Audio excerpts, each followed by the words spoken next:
The summer heat in Hyattsville, Maryland, sat heavy on the houses in July of 2023. On Hill Road, the houses are close together, and neighbors notice things. They notice when an elderly woman stops appearing on her porch. They notice when they haven't seen 71-year-old Margaret Craig in days. So, on July 2nd, a neighbor made a call. It was a routine request, a simple welfare check. The officer who responded had done this 100 times. He expected a confused senior, maybe a medical issue. He did not expect a nightmare. He walked up the driveway and knocked on the door of 5800 Hill Road. The door opened, and Candace Craig stood there, Margaret's daughter. She was calm, perfectly calm. She told the officer her mother wasn't home, but gave him permission to look around. The officer started his search and went down the stairs into the basement. The air changed immediately. There was a smell, thick and sweet, the kind of smell that makes your brain tell your lungs to stop breathing. He followed it, his flashlight cutting across the floor until it landed on 3 white plastic trash bags. He moved closer and opened one. Inside, there was no trash. There was matted gray hair, tissue, and brain matter. Margaret Craig was not missing. She was in her own basement, cut into pieces and stuffed into bags. To understand how this happened, you have to understand the woman who was lost. Margaret Craig was 71 years old. She had spent her life working as a nurse, had raised her children, and earned her retirement. She collected her Social Security and her pension, money that was hers alone. In her later years, she opened her home to family. She let her daughter, Candace, move in. She let Candace's boyfriend move in. She let her grandchildren live there. Margaret was the provider, the foundation, the one who kept things stable. But that foundation was about to crack over a credit card statement. Margaret discovered fraudulent charges on her credit card, and the trail led back to her own daughter. Candace had been using her mother's card without permission. For Margaret, this was a decision point. She told Candace she was going to the police to report the fraud. It was a mother drawing a final line. In that house on Hill Road, that warning would be the last words Margaret ever spoke. A short time later, Margaret's granddaughter, Celia Hardy, was in the house when she heard a scream. It was her grandmother's scream. She moved toward the room, but her mother, Candace, blocked her path. Candace then said something no child should ever hear. "Take care of your sisters if I go to jail." It was an admission that something had just happened that could not be taken back. The next day, Celia went into her grandmother's room and found a blue storage bin. She opened it. Inside was her grandmother. A trash bag was taped over her head, and blood was on the carpet. When Candace came home and found Celia there, she didn't cry or explain. She was angry that Celia had seen. For days, the body remained in that room, in that bin. But a body cannot stay in a house forever.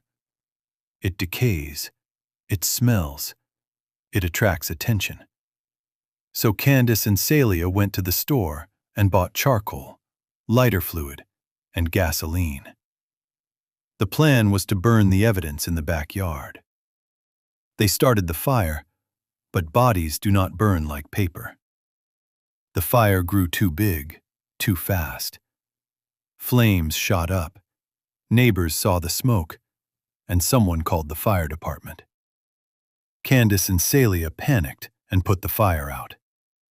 The body was damaged and burned, but it was still there. Fire did not work, so they needed a different tool. Candace Craig opened her computer, went to Amazon, and ordered a chainsaw. 2 days later, it arrived at the house, delivered to the door of a home where a grandmother's body was waiting to be cut. The chainsaw ran in the basement. When the medical examiner, Dr. Pamela Ferreira, finally received the remains, she faced a difficult task.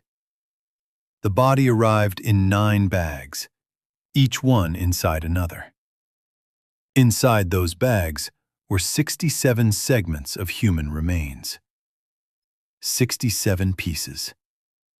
Some showed signs of burning from the failed fire. Some showed the clean, mechanical cuts of a saw. There were also paint cans in the evidence. The cans did not contain paint. They contained water and human tissue. The killers had tried to wash the evidence away, to pour it down the drain, to make it disappear. One detail brought this case to national attention: the grill. In the backyard of the house on Hill Road, there was a barbecue grill, the same kind families use on summer weekends. Prosecutors alleged that this grill was used in the attempt to destroy Margaret Craig's body. She was placed on that grill. The fire was lit. The attempt was to cremate her, to burn her until nothing was left. Neighbors saw the fire. They did not know what was burning. They only knew the smoke smelled wrong. For 6 weeks, life continued in that house. 6 weeks of living with the remains, trying to hide what they had done. On July 2nd, a neighbor finally made the call for a welfare check. Candace Craig was arrested at the scene. She was calm, seemingly believing she could talk her way out of it. But the trash bags in the basement could not be explained away. Celia Hardy was arrested too and faced the same charges. But Celia made a choice. She agreed to testify against her mother in exchange for a lesser charge. In the courtroom, Celia took the stand. She pointed at Candace. She described buying the charcoal. She described the fire. She described the chainsaw. A daughter testifying against her mother.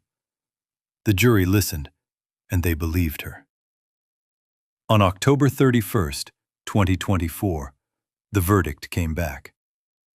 Candace Craig was found guilty of first-degree murder, second-degree murder, and tampering with physical evidence.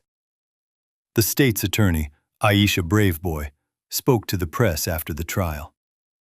She said the words that captured the horror of the case.